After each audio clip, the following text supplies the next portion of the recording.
Good morning. It is. Yes, thank you. It is 3 a.m. We're leaving our hostel in Cusco, Peru, and we are doing a rainbow mountain trek.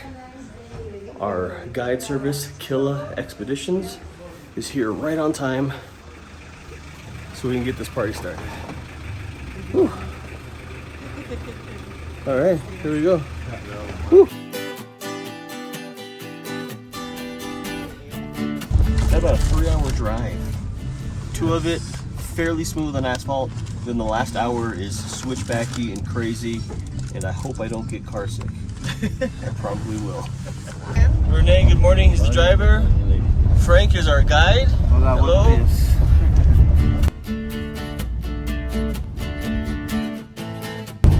Just turned off the main highway, and now we have an hour on these switchbacky dirt roads. And it's bumpy, no naps on this section.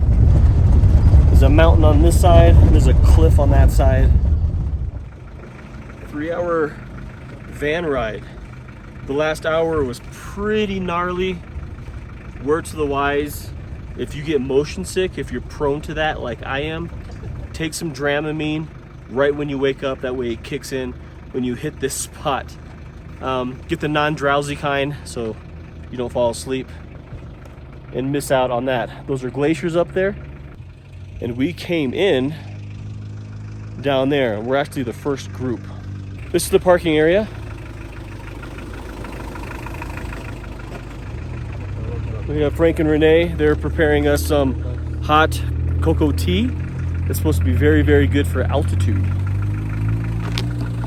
I'm excited to be here. Dried cocoa leaves mixed with hot water, it steeps, and it's caffeinated, kind of highly caffeinated actually. Get us going in the morning. We are provided sack lunches and breakfasts. Sweetened cocoa tea. Ooh, yeah, okay. Bananas, fruits, sandwiches, juice boxes. Sandwiches, and then a chicken quinoa salad for lunch. Pears, oranges. It's called agua de Florida. That's the name. The plant perfumes. And wrap it. Smell.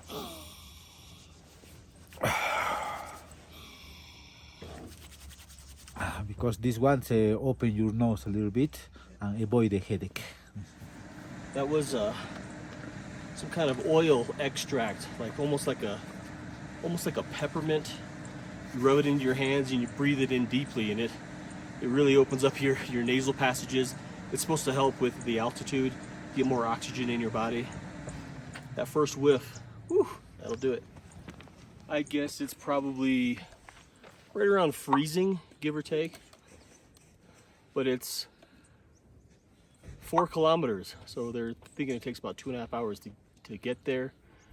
4 kilometers back a little faster. So in total, we're looking at a 5-hour hike. Too high? Yes, I will.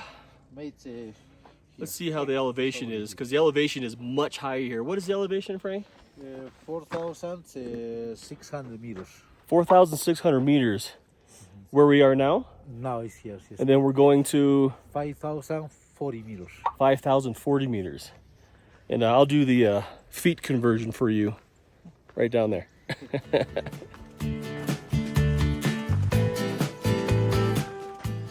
The lungs are feeling it. I walked about 20 steps.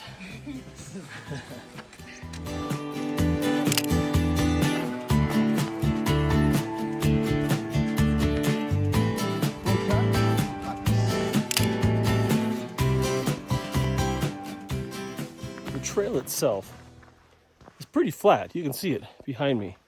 It's a slow gradual. So this is not bad. Once you get warmed up, get your lungs warmed up, it's fine. I don't think you'll need trekking poles for this section, but the last little bit to head up to the Rainbow Mountain Lookout. That's steeper, and from what I understand, having trekking poles is nice on the way down that, but you have to carry the trekking poles the whole way, right? I didn't bring any. I've hiked some steep stuff, been okay. So far, the experience this morning has been mixed. Getting up at 2:45, excited, gonna hit the road, gonna hit the trail, followed by a 2.5 hour car ride through the city to the outskirts, and then a sharp turn off onto the dirt road, and it is rough. And that was probably 45 minutes. Our driver, Renee, he didn't care. He was flying. He didn't care.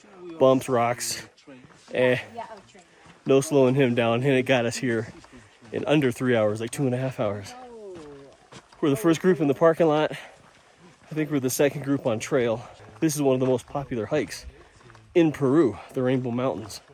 So I imagine when we get there, it might be a little bit of a circus, but hopefully we can get our obligatory Instagram pics before it gets crazy. Sun's coming up.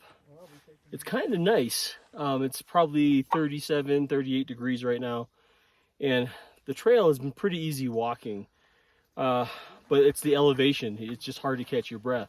The trail is fairly easy. Now we're going here. That's where the Rainbow Mountain Lookout is. And from there, that's where you see all the magic. So that's where we need to go.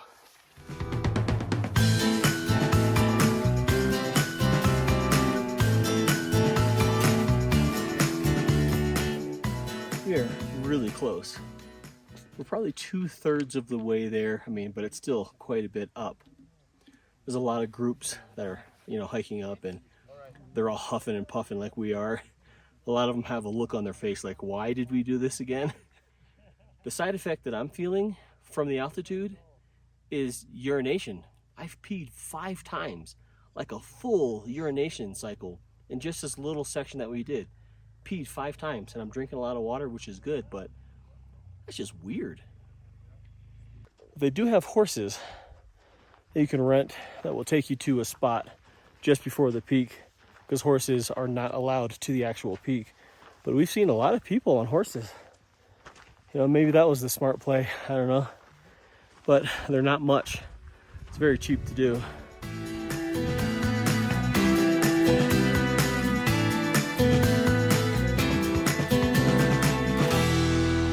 Now that breathing is getting a little tougher, we're gonna put some more of this. It's like an essential oil or something, I don't know. You rub it in deep and just, whoo, and it just clears everything out all the way down to your belly.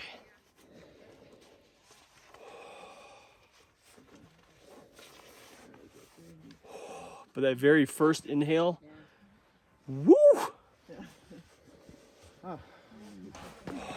All right. Coming up to the first classic view of the Rainbow Mountains. Yes. So that's basically the first picturesque spot to catch all the colors coming up. And then obviously people know that, so they sell a lot of goods, coffees, teas, things like that. But the elevation is not done. We still gotta go up there. Okay, on our way up, there's a guy down here that would actually stamp your passport for the Rainbow Mountains. I didn't know that was a thing. So if you want your passport stamped with the Rainbow Mountain, bring your passport. I didn't bring mine.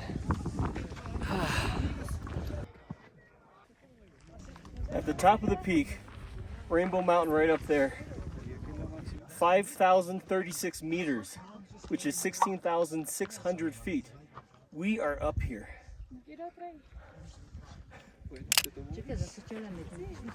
It also seems like most people don't come back down the other side of the peak there. I mean, there's nobody over here, but behind me, there's just throngs of people piling in, and you can hear them. It's a crowd.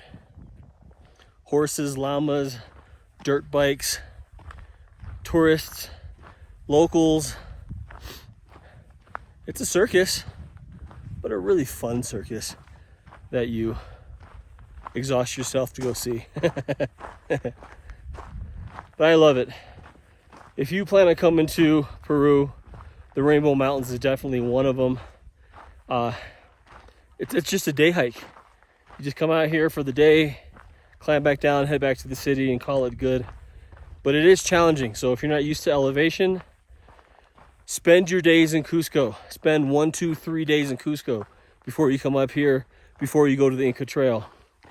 Being climatized is hugely important, because as I was getting towards the top, I started getting a little bit of a headache. Now I'm heading back down, headache's gone. Elevation is a crazy thing. Man.